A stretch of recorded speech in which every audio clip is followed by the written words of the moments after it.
ഞാൻ ഡിഗ്രിക്കൊക്കെ പഠിക്കുന്ന കാലം കേട്ടോ. അപ്പോൾ എനിക്ക് ഒരുപാട് ഫ്രണ്ട്ഷിപ്പ് സർക്കിൾ ഉണ്ടായിരുന്നുവെങ്കിലും ഒരു 3-4 പേരൊക്കെ ആയിരുന്നു എൻ്റെ ചങ്ക് അല്ലെങ്കിൽ ചങ്കത്തികൾ എന്നൊക്കെ പറയുന്നത്. അപ്പോൾ ഞങ്ങളുടെ സൗഹൃദം ഇങ്ങനെ സ്മൂത്തായി ഇങ്ങനെ മുമ്പോട്ട് പോയിക്കൊണ്ടിരിക്കുന്ന സമയത്തായിരുന്നു ഞങ്ങളുടെ ലാസ്റ്റ് സെമിസ്റ്ററിൻ്റെ എക്സാമിൻ്റെ ടൈം ടേബിൾ വന്നത് കേട്ടോ.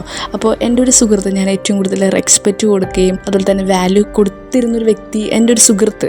ആ സുഹൃത്ത് എന്ന് പറഞ്ഞു കഴിഞ്ഞാൽ എന്നെക്കാളും ഒരുപാട് നന്നായി പഠിക്കുന്ന ഒരു കുട്ടിയായിരുന്നു. അപ്പോൾ അവൾ എൻ്റെ അടുത്ത് പറഞ്ഞു, നീ എന്തായാലും എക്സാമിന് പാസ്സാവില്ല, നീയൊക്കെ ഇവിടെ തോറ്റ് കിടക്കുള്ളൂ, ഞങ്ങളെപ്പോലുള്ളവരായിരിക്കും പാസ്സാവാന്ന് പറഞ്ഞു. ഓക്കെ, പക്ഷെ എനിക്കത് കേട്ട് കഴിഞ്ഞപ്പോൾ പെട്ടെന്ന് വിഷമം കേട്ടോ. കാരണം ഇത്രയും കാലം നമ്മളെ കൂടെ വരുന്നവർ തന്നെ നമ്മുടെ ഇങ്ങനെ തരം താഴ്ത്തുമ്പോഴുണ്ടാവുന്ന വിഷമം ഞാൻ പറയാതെ നിങ്ങൾക്ക് തന്നെ ഊഹിക്കാവുന്നതാണല്ലോ. അപ്പോൾ എനിക്ക് അവളോട് വാശിയായിട്ടോ, എങ്ങനെയെങ്കിലും ഇവളേക്കാൾ കൂടുതൽ മാർക്ക് മേടിക്കണം എന്നുള്ളൊരു വാശിയായി എനിക്ക്. അപ്പോൾ അങ്ങനെ ഞാൻ 2 മാസം ഞാൻ ഹാർഡ് വർക്ക് ചെയ്തു. ഒടുവിൽ എൻ്റെ റിസൾട്ട് വന്നു കഴിഞ്ഞപ്പോൾ ഞാൻ പാസ്സായിരുന്നു. പക്ഷെ എന്നെ കളിയാക്കിയ സുഹൃത്തെ എന്നെ വിളിച്ചുകൊണ്ട് കരഞ്ഞുകൊണ്ട് പറഞ്ഞു ഞാൻ ആ വിഷയത്തിന് പൊട്ടിയെന്ന് പറഞ്ഞു. എനിക്ക് ചിരി വന്നെങ്കിലും പിന്നെ എനിക്ക് അങ്ങോട്ട് സങ്കടമായി. കാരണം 3 വർഷമായിട്ട് പിന്നാലെ നടക്കുന്ന ഒരു സുഹൃത്തിന് ഒരു പെട്ടെന്ന് ഇങ്ങനെ ഒരു സിറ്റുവേഷൻ ഫേസ് ചെയ്യേണ്ടി വന്നപ്പോൾ എനിക്ക് ആ ഒരു വിഷമം ഉണ്ടായിരുന്നു. കാരണം ഞാൻ ഒരു റെസ്പെക്റ്റ് അല്ലെങ്കിൽ ആ ഒരു വാല്യൂ ഇപ്പോഴും ഞാൻ ആ കുട്ടിക്ക് കൊടുക്കുന്നുണ്ട്. പെട്ടെന്ന് അവൾക്ക് അങ്ങനെ വന്നു എന്ന് പറയുമ്പോൾ എനിക്ക് ഭയങ്കരമായിട്ട് എനിക്ക് സങ്കടമായിട്ടോ. അപ്പോൾ ഞാൻ ഇതിൽ നിന്ന് പറയാൻ വന്നത് എന്താ വെച്ച് കഴിഞ്ഞാൽ, നിങ്ങളുടെ ലൈഫിൽ ഇതുപോലെ എന്തെങ്കിലും നിങ്ങൾ